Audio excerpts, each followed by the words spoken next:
Hi armies, எல்லோரும் எப்படி இருக்கீங்க? நான் நேற்றே இந்த வீடியோஸை போட்டிருந்துருக்கணும். ஏன்னா நேற்று சரியான மழை, அதனால் என்னால் போட முடியலை. இன்றைக்கி நான் போடுறேன், யாரும் கோச்சிக்காதீங்க. ஓகேவா ஆர்மிஸ்? இன்றைக்கி ஸ்ட்ரெயிட்டாக ஸ்டோரிக்குள்ளே போயிடலாம். எந்த இன்ட்ரோவும் தேவையில்லை, ஃபஸ்ட் பார்ட் இன்ட்ரோலாம் தேவையில்லை. ஃபஸ்ட் பார்ட் பார்க்காதவங்க ப்ளீஸ் போய் பார்த்துட்டு வந்துடுங்க. ஓகேவா armies? I love my senior, but he is love my sister. My sister love his friend. இப்போ வாங்க இந்த ஸ்டோரியோட பார்ட் 2க்கு போகலாம் ஆர்மிஸ். ஜிம்மின் டக்குன்னு உங்களை பார்த்துட்டு, இவங்க யாரும் இதுக்கு முன்னுக்கு இவங்கள பார்த்ததே இல்லையே அப்படின்றாரு. அப்போ உங்கள் அக்கா, இவத்தான் என்னோட செல்லம், என் தங்கச்சி வயன் அப்படின்றாங்க. நம்ம படித்த காலேஜ் தான், நமக்கு ஜூனியர்.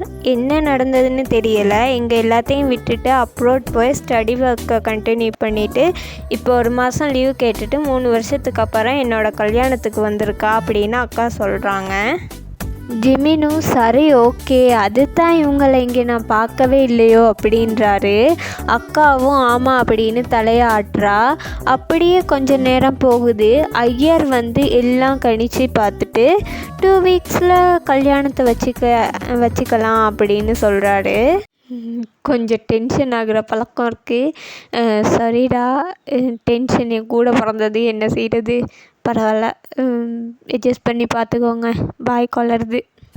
அதுக்கு அப்பாவும் அம்மாவும் சரி சாமி அப்படின்ட்டுன்னு சொல்லிட்டு ஐயர் போனதும் என்னென்ன ப்ரொசீஜர் இருக்கோ எல்லாத்தையும் செஞ்சு மாப்பிள்ளை வீட்டிலேருந்து வந்தவங்கள வழி அனுப்பி வச்சுட்டு கல்யாணத்துக்கு தேவையான விஷயங்கள் டெக்கரேஷன் எல்லாம் பண்ணுறாங்க. அப்போ நீங்கள் போய் அக்காவுக்கு சின்ன சின்ன உதவிகளை பண்ணி கொடுத்துட்டு டயர்டில் போய் உங்கள் ரூமில் தூங்கலான்னு போனால் யாரும் அவங்க பின்னாடி வந்து கண்ணை மூடி உங்களை எங்கேயோ கூட்டிகிட்டு போகிறாங்க. போய் பார்த்தா அவ்வளோ அழகான டெக்கரேஷன், சென்டரில் கேக் கூட வச்சுருக்காங்க. அப்போ தான் உங்களுக்கு உங்களோட பர்த்டேயும் ஞாபகத்துக்கு வருது. எல்லோரும் சுற்றி நின்று அவங்கள விஷ் பண்ணுறாங்க. அப்போ தான் அவங்க க்ளோஸ் ஃப்ரெண்ட் அவங்கள வந்து கட்டி பிடிக்கிறா. நீங்கள் அவளை கண்டதும் செம்ம ஷொக்காகி நிற்கிறீங்க. அப்படி கட்டி பிடிச்சி அவங்க ஃப்ரெண்டை பார்த்து அடுத்த நிமிஷமே உங்கள் கண்ணு கலங்கி அவளை கட்டி பிடிச்சிக்கிட்டு நீங்கள் அழ ஸ்டார்ட் பண்ணுறீங்க.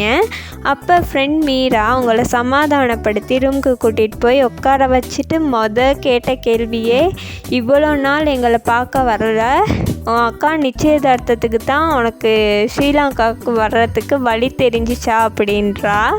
அப்போ நீங்கள் இல்லடி, நிறைய ஸ்டடி ஒர்க் இருந்துச்சு, அது தான் வர கிடைக்கல. சரி, அது தான் இப்போ வந்துட்டேன் இல்லையா, இனி என்ன 1 மாதம் உங்கள் கூட தான் இருக்க போகிறேன், அப்புறம் என்ன இப்போ உனக்கு அப்படின்றீங்க. அக்காவுக்கு இன்றைக்கி சத்தமாக பேச முடியலை, ஏன்னு தெரியல, சரியான தலைவலி. அநேகமாக ஃபீவர் ஒன்று வரும்னு நினைக்கிறேன்.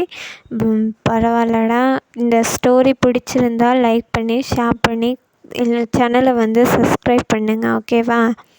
செகண்ட் பார்ட் இதோட முடியுதுடா.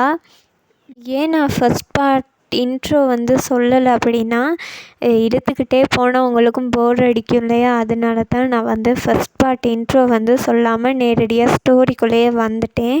பிடிச்சிருக்கா அப்படின்றது சொல்லுங்கள், கமெண்ட் பண்ணுங்கள். ஓகேவா? அப்போயே சொல்லிட்டேன், என்னென்னா நீங்கள் பண்ணுற சப்போர்ட் தான் எனக்கு எனர்ஜி. ஓகேவா?